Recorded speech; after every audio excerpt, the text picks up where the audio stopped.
Okay, today we have with us Dr. Suhas TR, who is a consultant plastic and reconstructive surgery, who is working at Sanjay Gandhi Institute of Trauma and Orthopedics in Bangalore.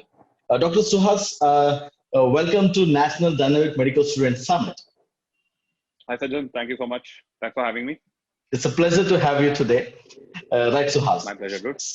Right. So just to give an overview on what we are discussing today, is basically get into the practicality of each specialty. So in your case, it would be surgery, and you have done your super specialization also. So we could if you Yeah. could give us a view of how the entire journey of being a surgeon and what it takes to be a super specialist in the field of surgery, and what it takes to be a consultant in surgery, right? So that's what we want to know in terms of practicality so that students can make an informed decision on Okay. that. That's a Okay, good right. idea. Right, Hmm. great. So with that, I think the first question we would like to know from you, the answer is, why did you take surgery as a specialty? Was it your first choice, or what made you to take surgery as a specialty? Okay. Surgery was always my first choice Uh-huh. because I feel I was more of a practical oriented person than a theoretical. My Okay. inclination was more towards doing things rather than studying. So Hmm. I just decided that I wanted to get into some surgical branch, never Uh-huh. a medicine branch like pediatrics or general medicine. So, and general surgery was what I felt was really interesting for me, even since Hmm. my MBBS days. Hmm. And that interest grew even more during my internship when I was doing my general surgery postings as well. And yeah, I decided that I'm going to get into a surgical branch in my MBBS days itself. So Hmm. I just stuck through with the plan, and and here I am right now. Got it. Great, great. So, right. So with that, no, for so many years you have been now being a surgery and plastic surgeon. What has been the pros or the advantage of being a surgeon? Okay, so the thing is, once you get into your general surgery, you have to like think of getting into your doing your MCH as well. And thing is, my decision of choosing plastic surgery was sort of a what do you say? Uh, it was something what I was interested in actually. Hmm. It was Hmm. in a lot of choices, and so basically the pros in plastic is what you can see is it is a very different field. It Hmm. is something which there are certain things which only a plastic surgeon can do and nobody else can do. Hmm. Okay. And the thing is, it does give value to your creative space as well, because even no matter how much of a textbook methods that you follow, you do need to have a bit of your creativity as well, because no case is the same. Yeah. So the thing is, and the thing is, you have so much to learn, because plastic surgery is not just cosmetic surgery, what people think. It has Hmm. a lot of, it has a lot of aspects, like it's cosmetic, it is bariatric, it has trauma, it has trauma reconstruction, it has onco reconstruction, it My has God. hand trauma and burns and cleft lip, cleft palate. So there are a lot of branches, and I think each and every branch can be a subject on its own after you do a plastic surgery as well. So Okay. there's a lot of there's a lot of scope for learning as well. Right, right. I got that.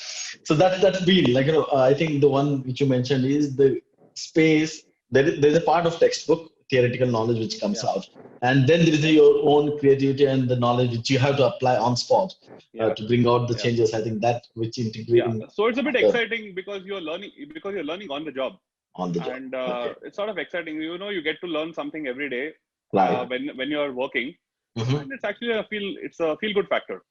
Got it. So with that all being the pros of taking surgery, what has been the con of being a surgeon? Right? It's a long learning curve. So once you do your Right. MBBS, you Hmm. have to like put in 3 years of your MS general surgery, and then Hmm. again 3 years of MCH plastic surgery. Hmm. And if you're planning on attending coaching as well, again you have to sacrifice 2 more years as well over there. Right. So after MBBS, I think you have to like put in 8 years again as well. So that's like a bit daunting. Hmm. So, and the thing with being a plastic surgeon is you need to have like a lot of patience, because your surgeries are like completely long standing. Hmm. Okay. And the other problem with cons of plastic surgery is of late, like, there has been some overlapping of other departments as well. Hmm. So, for example, like if the hand trauma comes under plastic, but then I think there are some fellowships being started by orthopedic colleges who are Hmm. specializing in hand trauma reconstruction. Cosmetic procedures, I think dermatologists are trying to enter the field as well. Mhm. And for in case with nose reconstruction, I think even some ENT surgeons are attempting that as well. So Mhm. there's a bit of overlapping of fields, but I think majority of them, there are a few things which only a plastic surgeon can do, and it's okay. You can get along with your self once you specialize in something. At the end of the day, Got it. you need to be good at doing something, and I think people will come to you for just for that. Right, exactly. So, as you mentioned, that there's a lot of overlapping of surgical Yeah, specialities, right? yeah. So, having said done all those things, after MS surgery, what are the Hmm. super specialization opportunities available across? In general surgery. Yeah, of course, that is huge. I know. Could you just give some overview? And also, you also mentioned that even after super specialization being in plastic and reconstructive, you still have a lot of again choice to make. Yep, So give us just yep. at least one overview of You never what is stop there to learning. see. Yeah. Okay, so the thing is, I just talk with general surgery because that's what I Hmm. know. I want to comment about others. Hmm. So once you're done with general surgery, I think nowadays, like if you're planning on settling down the cities, it's expected that you would want to like do an MCH because it's such a competitive and stressful field. The thing is, you need to be doing something which nobody else is doing. So people will want to do an MCH food because that is one of the ways that you need to even survive as well. Yeah. So what happens is like there are like lots of factors in which you can get into. There's so many departments. So there's pediatric surgery, there's neurosurgery, cardiothoracic surgery, plastic surgery, surgical gastro, and uro, surgical Mhm. onco. So there are a lot of Mhm. fields after general Mhm. surgery, and you can get into any of them. Each Mhm. of those fields have their own pros and cons. Right. So the thing is, this thing you can make a informed decision because once you join general surgery, there are chances where you can attend peripheral postings in different institutes where all Mm. the super specializations is being done. Yeah. So once you're doing general surgery, if you want to like check out how neurosurgery is, you can just go do a peripheral posting in Nimans. If you Hmm. want to do surgical onco, you can go to Kidwai in Hmm. Karnataka. So depending upon what your interests are, you need to explore your options in general surgery itself Right. when you're doing your post graduation general surgery, Hmm. and you need to like start planning in advance as well because right now since the medical field it takes such a long time to like finish and then to settle, it's better Hmm. that you have some sort of plan so that you don't waste time. Got it. Got it. So someone who's looking forward to take MS surgery, I think they have to Hmm. pre-plan their entire the MCH too, because Definitely. that's the need of the hour as of now, Yes, right? yes, yes. Okay. You have to at least put in, come on, if after MBBS, if you're planning on doing general surgery or general medicine, I think, and if you want to do an MCH or DM after that, you have to like put in at least 6 years. That is straight away, Mm. minimum. Mm. Mm. So yeah, you have to be ready for that. Right. So with all these things, being in place, I think one of the very integrating question is what would be the financial, like the earning potential of a surgeon as an MS surgeon, or for what would be a range you could tell? Uh, Depends. Yeah. So it depends on how you see it. So there, I put it in two ways. Either you Yeah. can get into an institutional setup, or Hmm. you can get into a corporate setup. Right. Institutional setup, it's like safe. You get like a monthly salary. You have your workload. You do your cases. You get paid at the end of the month. You can live a decent life. I Hmm. think general surgeons starting salary will be approximately around like 80, 75 to 80 Hmm. starting. Hmm. And Hmm. once you keep on progressing, it'll definitely keep on increasing. Yeah. Once you get into corporate, it's any man's game. It's a competitive field. Mm. So the more number of patients that you pull in, the more number of the higher the amount that you make. Basically, you're a daily wage laborer once you get into corporate. If you go to Oh work, you man. get money. That's it. I got it. I got it. Yeah. Right. So you also mentioned there is the institutional and the corporate job opportunities. So if you look at the job Mhm. opportunities, what are the job opportunities for after MS surgery in India? Or is it always that must and should that you have to be a super specialty? How do you compare that? Job opportunities. It's just a person to it's just an individual perception. See, Mhm. it's I'm not saying general surgery is something. It's like a stepping stone. There are people who have done general surgery and they're happy with it. You Mm-hmm. can do general surgery and you can do a fellowship in laparoscopy, or you Mm-hmm. can do some other fellowships as well, and you can still earn a decent life. Mm-hmm. At the end of the day, it's about how many patients you can bring in. Got it.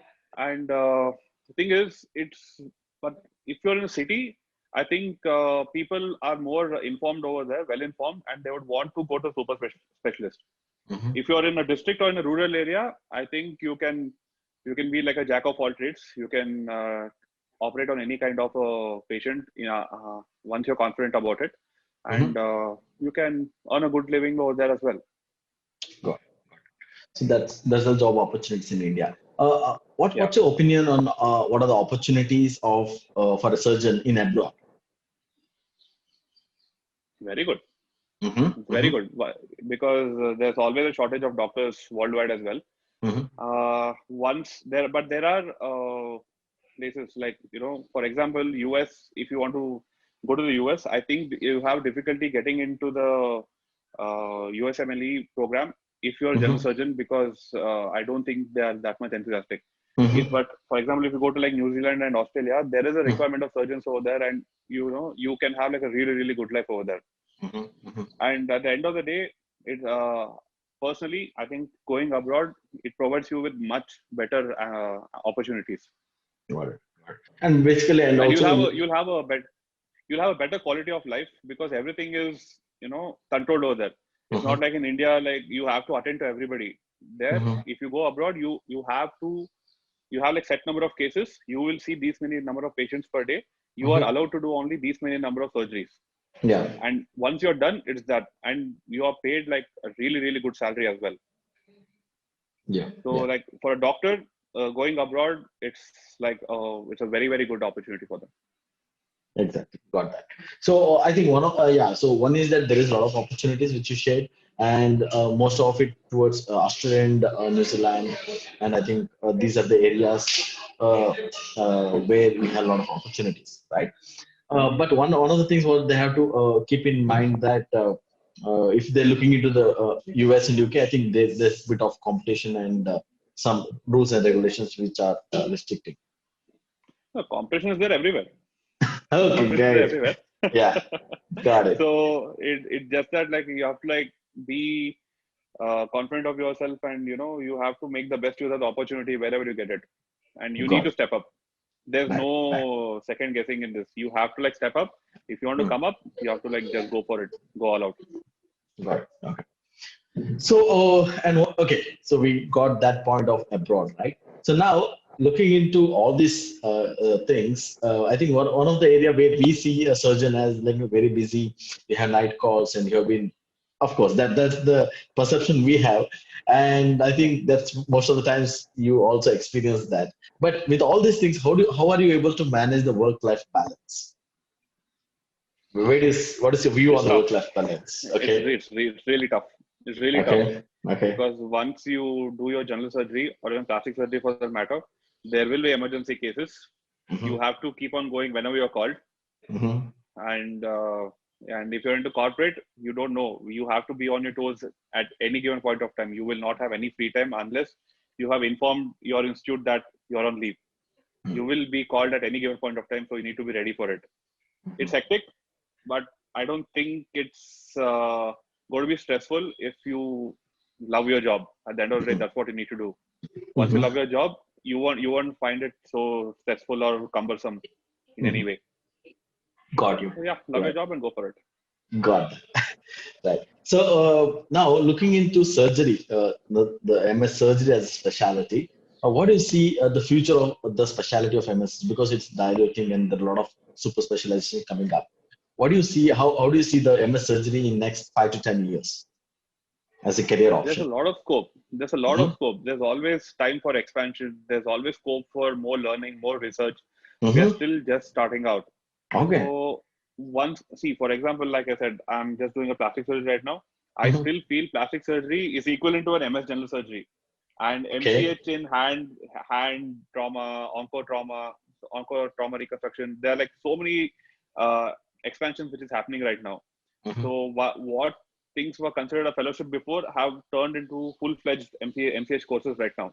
Mm-hmm. So it's always expanding, and if you're more research oriented, I'm sure you can do wonders in whichever field you're in, especially in general surgery. Right. Because general surgery is general. You can do whatever you want in it. You have all your options open, right? So you can go for whatever you feel like, whatever interests you, and yeah, there's definitely a lot of scope In the future, right? Okay, so that gives us a complete overview of the MS surgery, right? So now what we want to know is a little dive into your life and get a view on that. If you could share from the days of MBBS, like how the lifestyle has been and how we have been to MS surgery and then plastic and now being working in a busy setup in a corporate field. How the life has been and how do you see yourself that journey is that so that the students can get a view of what they're going to look from the MBBS period to now.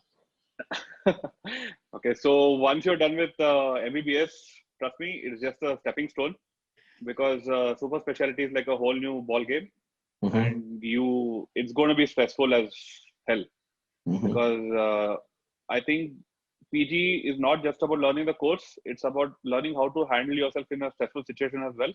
The PG course is going to be really, really stressful, but it will put the pressure to the max. But then it is all a learning curve.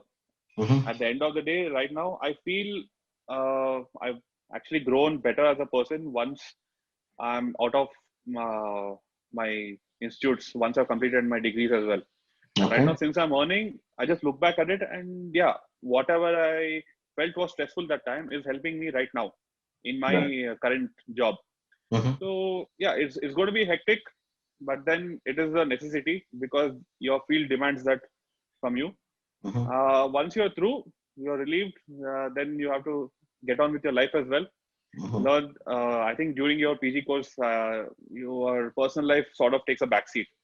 So once you're done with your course, I think you can start concentrating on that as well. And yeah, once you start earning, I think things will start progressing a bit.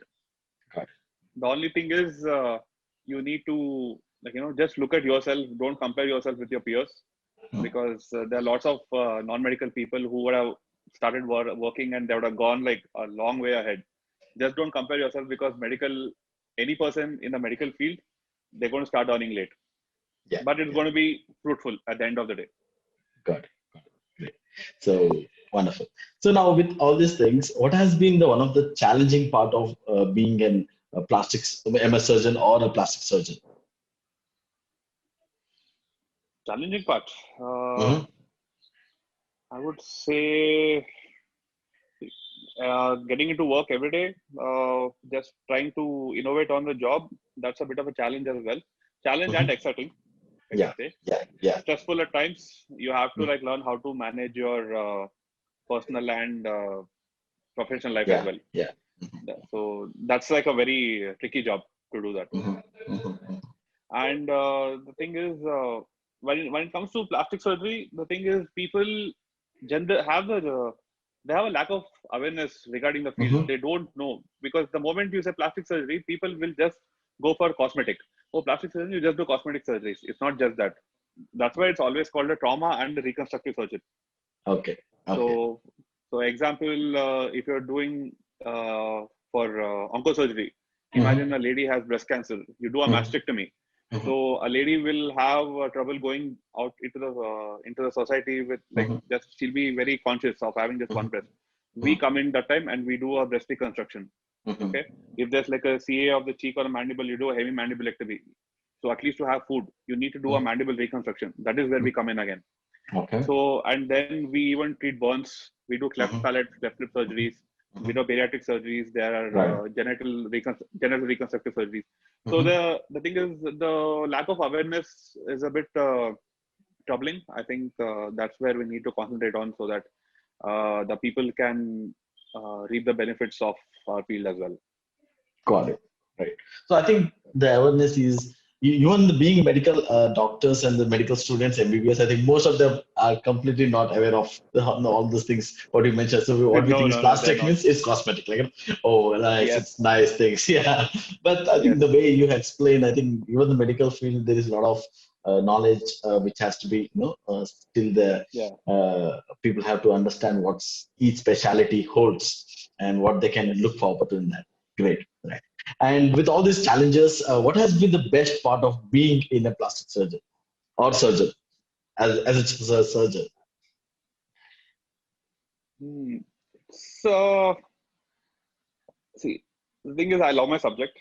Okay.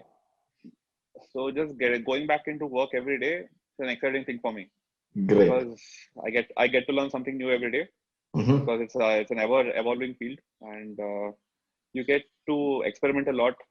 It's sort of solving like a puzzle, if you ask me. Mm-hmm. It's like solving a Mm-hmm. jigsaw puzzle with your cases. Okay. Mm-hmm. And the best part is it's when it comes to plastic surgery, it's sort of a definitive treatment. So Mm-hmm. once a patient comes to you with a problem, you're Mm-hmm. able to address that problem. You're able to operate on him and address his problem, and the patient goes back a happy person. Mm-hmm. And that is the best compliment that you can ever get, and Mm-hmm. that's a feel good factor. Mm-hmm. Right. So basically, the satisfaction after the surgery for the patient is where you Yeah, get the gratitude by the patient, which gives you the fulfillment of being a yes. surgeon. Great. Right, Dr. Suhas, we are almost at the end.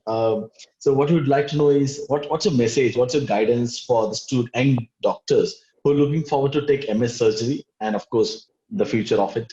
What would be your guidance?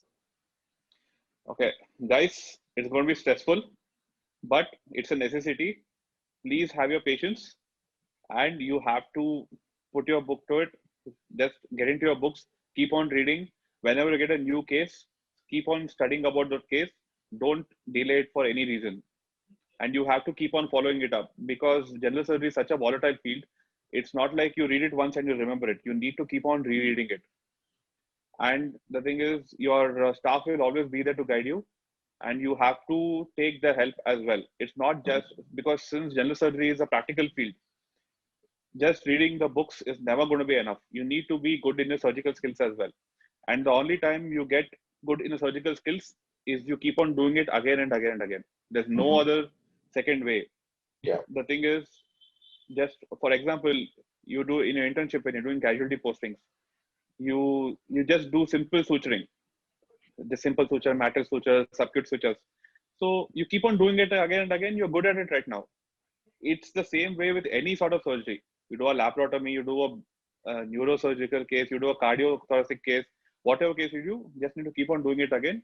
So if you're planning to do a general surgery, just try getting into a hospital which has like a high caseload so that you have more exposure and you have to grill it out. Great. I think that's a wonderful message. Hope all of our students would be able to get the best out of what we have discussed. So what I could see of the entire discussion, what you had mentioned around two, three times that you love your subject. That was very prominent in the That's the entire only thing. discussion, right? That's the only thing. So Because yeah, once you do your post graduation, if you don't love your subject, trust me, you're going to quit in the first 6 months. I will assure you of that. You have to love what you're doing. If not, there's no point in doing your post graduation. You're just wasting 3 years or maybe your entire life. Just do what you love or just learn to love what you're doing.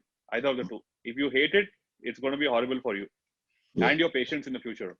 yeah. Of course, that's really true the way you have put it across, and I could see the passion in you, the way you have taken your career for so long years with so much perseverance and the patience to be a plastic and reconstructive surgeon. And we could see that, like, it's see being in the way you explain the different domains you touch on as a plastic and reconstructive surgeon, you'll be adding a lot of value to the patients more than where, because there's a lot of social stigma and a lot of things which, because of the face or the breast surgeries, you're getting the value, the life back to the people. And Mm-hmm. it inspires to see a plastic surgeon and you being in that particular position and be able to help people in the society to live that particular dignified life. Thank you, Dr. Suhas. It's been very inspiring and giving a view of your life. And I think hopefully our students will be able to get some inspiration from the way you're shared. Thank you, Dr. Suhas. My pleasure, Dr. Sajan. Thanks for the opportunity. Thank you. Isn't this valuable? to know the career pathway of a specialist? Hear from experiences of 50 plus consultant doctors from across India. Get an insight into 22 plus medical specialties and make an informed career decision which will shape your future. Join India's first of a kind online medical specialty summit exclusively designed for medical students. Visit our website drsajjanacademy.com to know more. Don't miss out on this golden opportunity.